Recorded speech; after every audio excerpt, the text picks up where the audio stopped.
Pila man mo ka magsuonyas? Duha lang.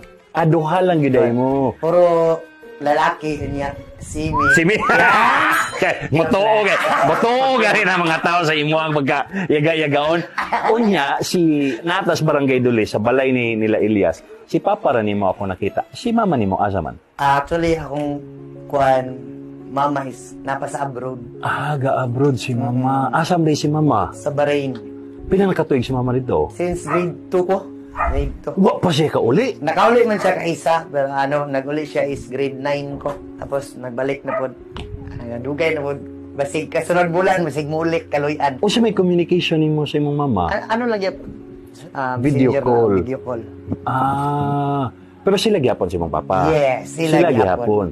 So, unsa ang life ni Papa, mag-unsa man silang doha? Isig survive na lang. sa video na lang sila mag-ana. Mag-ana. So, nagdako ka, kibali nga si Mama ni mo nag-abroad? Oo, nagdako ko sa akong Papa ra gyud. Si Papa ra may nagbantay gyud gikan paggamay hantod nga nakahuman gyud.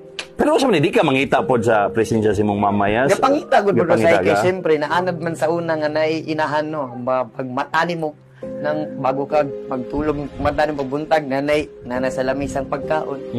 Nya pagkakadugayan niya wala na. Murag ginapangita mo nimo ba? Ginapangita nimo ang presensya sa imong inahan. Ay, murag kahilagon ka. Pero karon ra magud ako na istorya gud about sa kwan. Si mong mama. Pero okay lang. Grabing sakripisyo si mong mamayas. Gani. Kung si trabaho ni Mama ni mo sa Bahrain man? Sa balay lang good pod gihapon. Domestic helper. Domestic helper siya dito. Unya mo chat sa nimo, makitaan kaniya sa video, ma-proud sa siya. Ano gid kay sige ra man siya pangutana, sige ra siya katawa. Ano siya pangutana niya? Malipay na daw siya mayo makita sa mga katawa ba. Unya kasi sure ko si Mama galantaw bas Mama og chat. Ambot lang. Pantay lang. Ug si Mama kita hinaglantaw si Mama. Unsa may ganahan mo isulti kay Mama? Ang maingon amping ya kanunay. Ay. Amping ya kanunay ang kuan. Sunod bulan makauli ka diri makompleto na tong pamilya. God bless kanunay.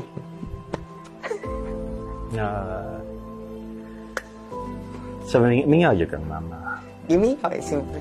Kay kuan man kanang dugay na pud wala nagkita. Kusog kay kamo katawahan niya, naaman day kay ko. Dili ko na mawala mga emosyon na to diya kasi Yan ni-abroad magod akong mama, sukad pagka-disgrasya sa akong papa. Nabisgrasya si Papa. Nga naman? Napusilan sa akong papa yung kaugalingon nga mataba. Sa dibumba, pangayam niya.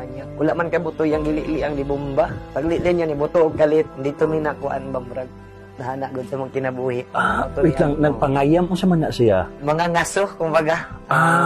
Pahanting. Oo, hunting sa mga kuan. So naunay si Papa sa iyang paghanting. Tumutong higayon nga murag na kuan mi kayo sa mong kuan na kay syempre dako kay sa ospital. Mo to nag-decide si Mama